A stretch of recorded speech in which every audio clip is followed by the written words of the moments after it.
Now, no knock to the hotel, but I just remember one of the hotels we was in, I'm not gonna name no names. I left my suitcase in the same spot for 3 days. I picked up my suitcase and mushrooms were growing out my suitcase. That's crazy. Yeah, it was wild. It was wild. What about the mattresses on the floor? Oh, mattress on the floor. So I remember that. In A-Ball, like I was living with my boy Bo, he hooked it up.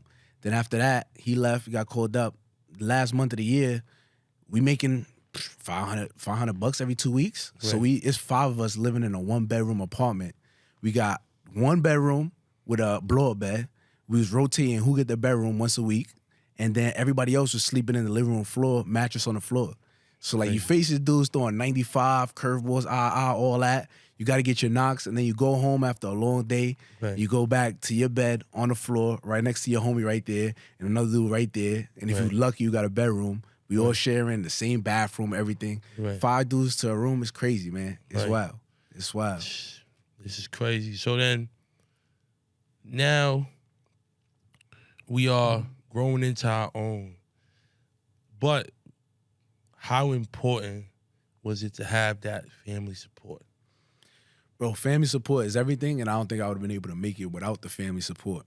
Because, like, when you get into the minor leagues, you're going to start matching up with guys that are just as good as you or maybe a little better, and you're going to go through a struggle. And that was the first time I really struggled in the minor leagues. Right. Before that, college, everything, I always kind of had success. Like, you have your days, you have a bad game, whatnot. Right. But I never, like, went a week, 2 weeks without hitting really well. Right. So then I had it, like, I went in a slump. I remember my second year, I went in a slump. I was hitting 180 through the first half of the season. Right. Like, through, like, 250 at-bats. And I'm like, bro, what am I doing? Like, am I going to make it to the show? Is this even possible? Like, am I even going to make it out this level? Right. And I remember having my family there to rely on, like calling my moms, calling my dad, calling my uncle, and like, yo, this is just part of what we do. And I remember one thing my uncle told me when I was young, he was like, yo, we don't run from adversity in this family. We embrace it. Like, what you're going through is adversity. Adversity is just a gateway to growth. Right. So you got to find a way through that, because if you just fold every time adversity hits, you're never going to make it nowhere in life. And I remember that lesson, and taking that into baseball and into life helped me be more successful. Now we're in A-ball. Cool. So when do we start moving through the levels? For me, it was like a year-to-year basis. It wasn't like flying through the system. Remember, like that year, I ended up hitting 400 second half. Ended up with a good number, like I hit 280 on the year. Right. Then next year, I spent all year in high A. Did well, like was an all-star, all that. And then the next year, I spent all year in double A. And then that next season that I was supposed to go to AAA, that was when the COVID hit, COVID hit. 2020. So I pretty much went year to year level-wise. Right. Do you think double A is really where it's at?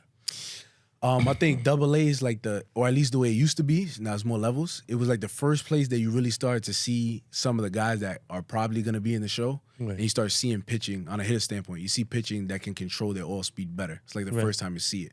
Prior to that, if you could just hit a fastball, you're going to be all right. Right. But like double A, you start seeing guys like throwing some curveballs and some hitters counts and stuff like that. Right. And having a little more control and feel for what they're doing. Right. But yeah, it's definitely the first step. Like if you could dominate double A, then you have a chance to make it to the show. Right. So, in the midst of all of this, we build different athletes. Yeah, that was actually that year in Double A. Got together with the homies, Chris Perez, my brother Richie Palacios, and my boy Justin Lopez, and was like, "Yo, we need to make something. Number one, to inspire, but also nobody was really like investing us and endorsing us. Right. She was like, "Yo, if nobody's gonna endorse us, why don't we endorse ourselves? Like we make our own thing." So we made Build Different, and it started off as a mindset of the movement. And we wanted to create a mindset that could overcome anything, any obstacle that was put in front of us, pretty much. And the values of that was to adapt and overcome, to complain without suffering, to push through any imposed limits that were pushed on us or self-imposed limits, and to embrace adversity. And those are the main things, the main cornerstones there. You know, coming from New York, that's what you need. So he's like, yo, how can we embody that, put that into our mindset so we could represent that, live that out, and then we can become successful. Right. And then through doing that, we was like, yo, let's drop some merch and apparel on the side so that people could support the movement. Right. But yeah, that's how it came about. We was just chit-chatting in a group chat, and we was just like, yo, we built different. We went through more that other people had to go through, and we had to do more than other people had to do. We built different, and we're going to make it anyway. Right. And that's kind of how Build Different came about. Fire. I love that. So now we're at a point where we start to, so explain the 50-man roster. Oh, so it's a 40-man roster. 40-man roster. So pretty much essentially how it goes in minor leagues is like you're in the minor leagues, but you're not technically part of the major league team. Right. And there's a 40-man roster that is you're part of the major league team. Like they own the rights to your contract. Right. So every guy in the minor leagues' goal is to get to the 40-man roster as fast as possible. Because your pay go up too. Right. But you also could get called up to the major leagues while being on the 40-man. Right. If you're not part of the 40-man, like you can't play in the major leagues until they add you to the 40-man. Right.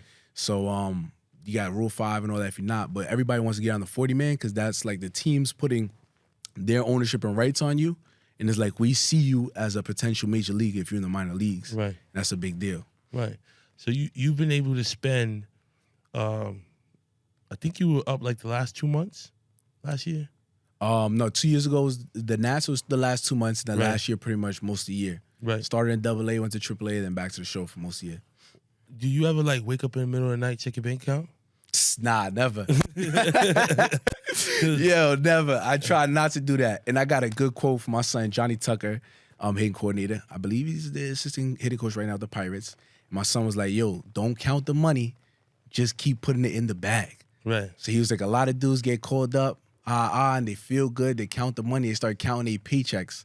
And they forget about the business that they got to handle on the field. Mm-hmm. So I was like, yo, don't count the money. Just keep throwing it in the bag, throwing it in the bag, throwing it in the bag. Keep filling it up. Yeah. Keep doing what you got to do. And when you look back, you don't know you had enough. Right. Like, y'all been in here, and I've been throwing money in the bag for months. Right. I know I'm going to be all right. Right. But when you look at the bank account, it's like, Right. It looks all right, but it's not where we want to be at. Right. We want to get comfortable. Well, shout out to my guy Fab. As a true Brooklyn native, of course we gonna throw it in the bag. You know the what vibe. I mean? Shout out Fab. Of course, just throw it in the bag. That's what we Don't even look. Just throw it in the bag, man. I love it, man. Love that.